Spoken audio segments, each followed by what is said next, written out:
Bonjour à tous, Antoine et moi-même sommes ravis de vous retrouver pour ce nouvel épisode de La Belle Flandre, votre émission consacrée à la Flandre intérieure. On est très content de vous retrouver, c'est vrai. Et Mathilde, on est ici à Bailleul, et son beffroi qu'on entend derrière nous, un beffroi classé au patrimoine mondial de l'UNESCO. D'ailleurs, on y montera pour y rencontrer un musicien peu commun.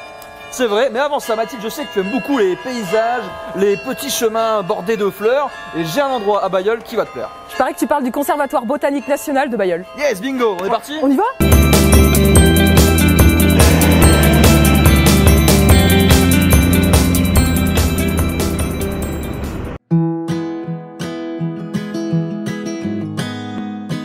Salut la Belle Flandre, bienvenue au Conservatoire botanique national de Bailleul. Venez, je vous emmène visiter.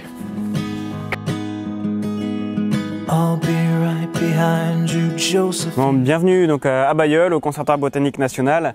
Le Conservatoire botanique, c'est une association qui est agréée par le ministère en charge de l'écologie. Il y a 11 conservatoires botaniques nationaux en France qui ont toutes les mêmes missions, 4 grandes missions. Pour nous, à Bailleul, c'est sur un territoire d'agrément qui comprend la région des Hauts-de-France et le territoire haut-normand, sur lesquels on doit connaître l'ensemble de la flore sauvage et des habitats naturels présents sur ces territoires-là. À partir du moment où on connaît toutes ces espèces, on va pouvoir conserver la flore la plus rare et la plus menacée, soit par la gestion des conseils de gestion sur des sites naturels, soit par la conservation de semences ici. La troisième grande mission, c'est du conseil à l'État et aux collectivités, donc informer sur l'état du patrimoine naturel, donner des conseils sur l'aménagement du territoire, ces éléments-là. Et la dernière grande mission, c'est la diffusion de l'information auprès du grand public.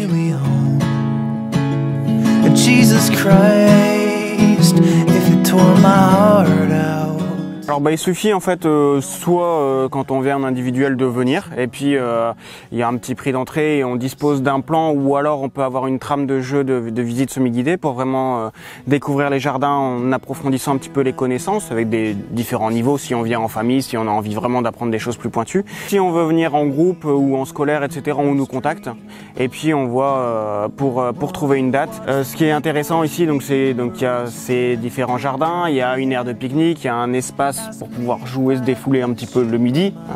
Les enfants en ont besoin aussi. Et après, on a la possibilité d'animer, certes sur les 2 jardins, mais également sur les 25 hectares du site. Donc avec 5 hectares de bois, avec un sentier de randonnée, avec des pâtures, des haies bocagères, etc. Donc en fonction, on peut vraiment adapter aux demandes.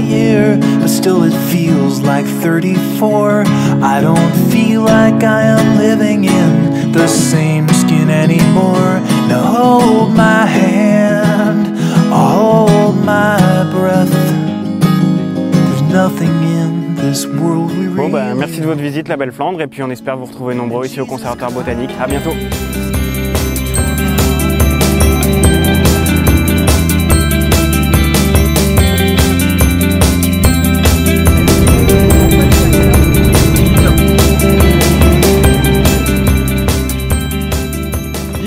Pas mal ce beffroi. Et encore, t'as rien vu, une sirène s'y cache. Une sirène? Ah oui, Mélusine, l'emblème de Bailleul. Exactement. Et en plus, à l'intérieur du beffroi, t'as une très belle salle des horloges, de magnifiques clés de voûte, sans parler de la vue qui est imprenable. Et il faut bien le reconnaître, il y a aussi le musicien le plus bruyant de la ville. Ouais. Ça te dit qu'on aille le rencontrer? Allez, on peut y aller. Par contre, il faut quand même savoir qu'il y a 200 marches pour aller le rencontrer, ce monsieur. 200? Ouais. On y va, on se met en route? Ouais, c'est parti. Honda, welkom in Balen. Mijn naam is Alain Belpalm, ik ben de bejaardier van Balen en we gaan nu de bejaarden van Balen bezoeken. Kom.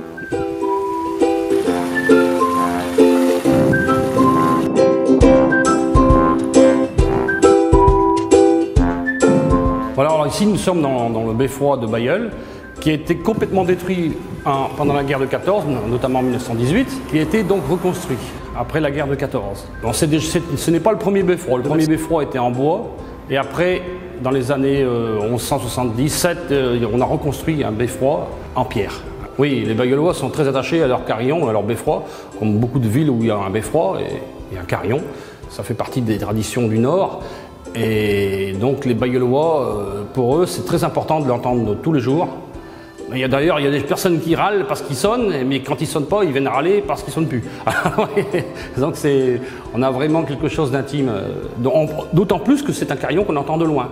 Parce qu'on peut l'entendre jusqu'à 2 km, 2 km et demi selon le vent.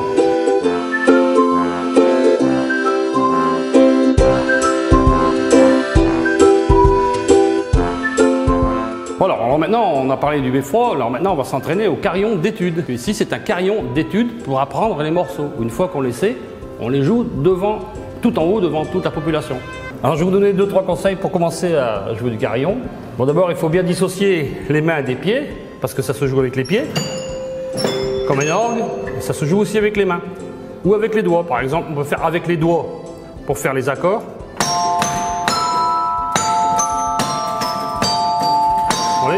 Et puis on joue aussi avec les poings. Majoritairement, on joue avec les poings. Vous voyez, comme ça. On lance. Voilà, ça se joue avec les poings, mais aussi avec les doigts. Moi, je vous ai montré. Voilà, donc maintenant qu'on s'est entraîné un petit peu en bas, maintenant on va monter, on va faire un peu de sport pour aller s'entraîner au vrai clavier.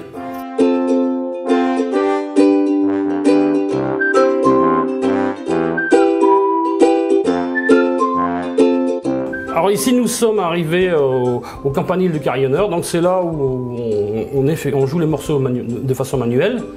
Vous pouvez voir également qu'il y a le cylindre des ritournelles, le cylindre qui donc par des taquets et des trous actionne les cloches tous les quarts d'heure. C'est évidemment pas le carillonneur qui vient jouer tous les quarts d'heure du carillon. Alors, ici donc pour jouer du carillon, il faut faire deux choses déjà quand on arrive. Il faut fermer la trappe, parce qu'autrement on entend trop les graves. Donc on ferme la trappe et ensuite on ouvre la petite trappe pour entendre les aigus.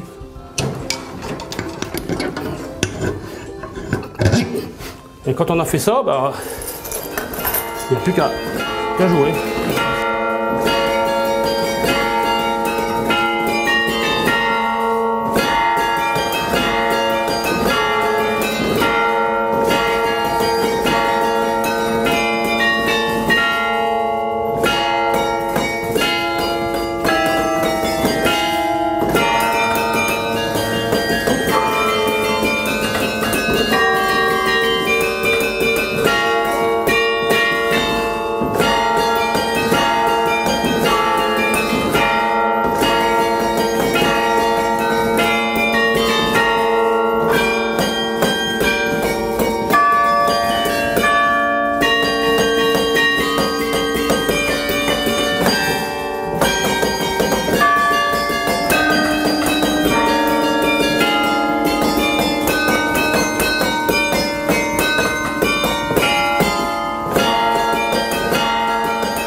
Bon ben au revoir maintenant à vous tous et j'espère que la visite vous a plu.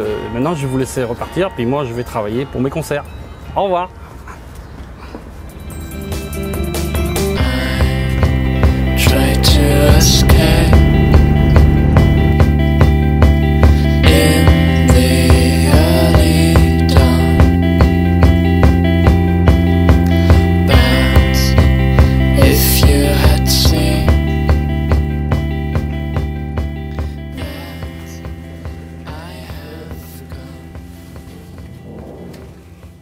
Mais qu'est-ce qu'il fait là, celui-là? À mon avis, il a dû faire une grosse connerie. Bah pourquoi il est ici? Bah ici, c'est présidial. De quoi? Le présidial, c'est un organe où on rendait la justice et du coup, il y a des cachots. Bah on le prend avec nous? Oh non. Ouais, t'as raison. C'est vraiment trop injuste.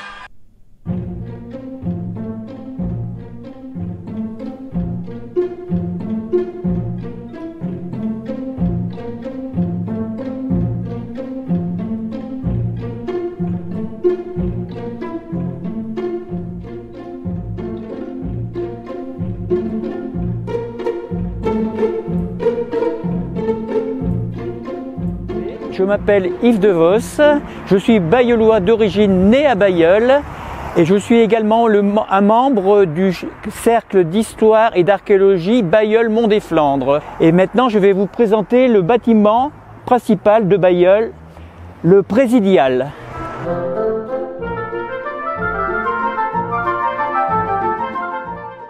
Suivez-moi maintenant, nous allons commencer la visite.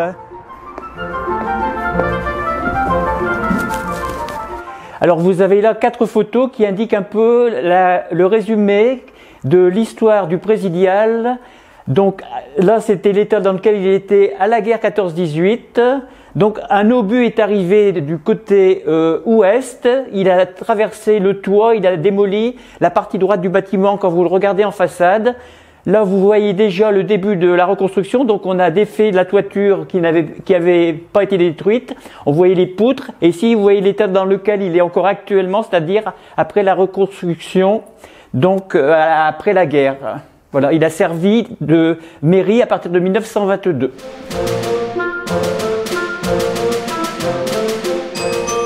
Et bien voilà, nous nous trouvons actuellement dans la cuisine donc de ce qui était la maison du concierge quand c'était la mairie. Et nous sommes ici, c'était quand même une grande famille, donc c'était monsieur et madame Zungedo.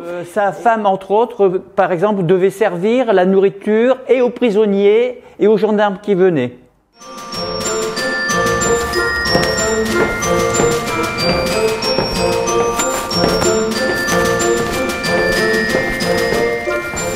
Et bien maintenant, nous allons visiter la partie la plus mystérieuse du bâtiment, les cachots.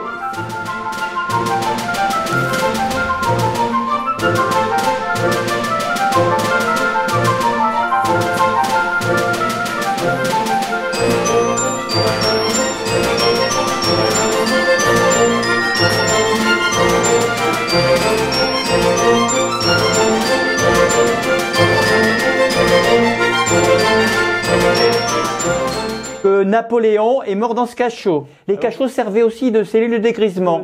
Peut-être au moment d'un carnaval de Bailleul, le fameux Napoléon a été ramené par les gendarmes, c'était son prénom, et il a été un peu bousculé, ou il est tombé tout seul, il a sa tête par terre ou contre le mur, et de cette là, il est décédé dans ce cachot-là.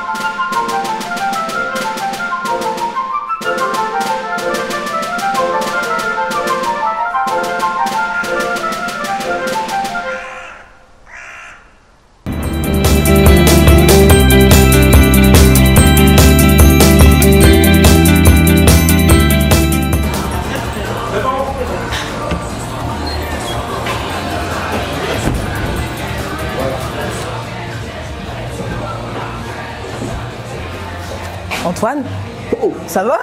Ouais, ça va aussi. T'étais où? Bah j'étais ici, en fait j'ai rencontré plein de copains, j'ai fait la fête, j'ai visité plein de trucs sur Bailleul et le temps est passé. T'es venu squatter le bar à Bao, normal. Et bah ouais, je suis venu voir Seb parce qu'il y a toujours une super ambiance ici au bar à Bao, c'est un des lieux de vie de Bailleul. Ouais. D'ailleurs, on va terminer notre émission avec Sébastien qui va nous livrer une petite histoire. C'est une très bonne idée, on finit l'émission avec une pointe d'humour, comme vous le savez, avec la brève de comptoir. Merci à tous et à bientôt sur La Belle Flandre. À la prochaine. Alors, comme mon ami et confrère de l'émission précédente, l'histoire se passe à Carnaval. Nous sommes samedi, soit le deuxième jour de Carnaval, quand on voit arriver en pleine soirée notre Shakira locale, habillée comme à l'accoutumée d'une petite robe super sexy, avec une petite robe à zipette, enfin tout ce qu'il faut pour passer l'habitude selon ses envies, on va dire. Et donc notre Shakira locale, elle arrive dans le bar, elle se fait payer comme à l'accoutumée quelques verres. Et au bout d'un moment dans la soirée, on l'a à l'œil quand même parce qu'on sait toujours que c'est toujours un petit peu délicat les situations dans la soirée. Donc je me rends compte qu'elle est en train de danser à table là-bas avec quelques carnavaleux qui sont depuis 2 jours dans le carnaval. Donc l'alcool aidant, la lumière tamisée du bar leur donne l'impression de danser avec Shakira, ce qui n'est pas toujours le cas. Donc je mets un halte là un petit peu à tout ça, assez dense avec quelques carnavaleux ou journalistes locaux très connus. Et donc je retourne au travail et quelques instants après j'ai un client qui vient me voir et qui me dit Seb, faut que tu viennes, il y a une dame qui vient de tomber de la table, qui vient de tomber de la chaise. Et là je me dis direct, c'est Jacqueline, on l'appellera Jacqueline. Et donc j'arrive sur scène et je vois Jacqueline qui vient littéralement de s'éclater la gueule sur le plancher et qui comprend plus rien à ce qui lui arrive, complètement sonné. Donc bon samaritain, on s'en occupe, on l'amène un peu dehors, histoire qu'elle prenne l'air. Sauf qu'avec moins 10 dehors et une petite robe, on se rend vite compte qu'elle va choper la mort à défaut de choper autre chose. Donc on la ramène dans le bar et on s'en occupe pendant 2 heures, à lui servir du café, à faire en sorte que ça aille bien. Et à la fermeture, on met tout le monde dehors, on se dit on va la raccompagner jusque chez elle, c'est plus sécurisé. Et donc on met tout le monde dehors et puis avec l'ami, on la lève, on lui dit bon maintenant tu vas rentrer chez toi, on va te poser. Et là la Jacqueline, elle se lève et elle me dit Seb, il est où mon manteau? Et je lui dis écoute, c'est plus le moment, il est 3h30 du matin, j'ai juste envie d'aller me poser, et là on s'occupe de toute la soirée, tu prends et tu rentres chez toi. Elle dit non Seb, il est où mon manteau?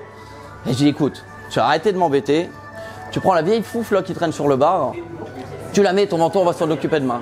Elle me regarde, elle me dit hé Seb, C'est pas une fouf, hein. C'est mon manteau, je l'ai acheté sur eBay. Tu mettras une bière, mais une d'eau.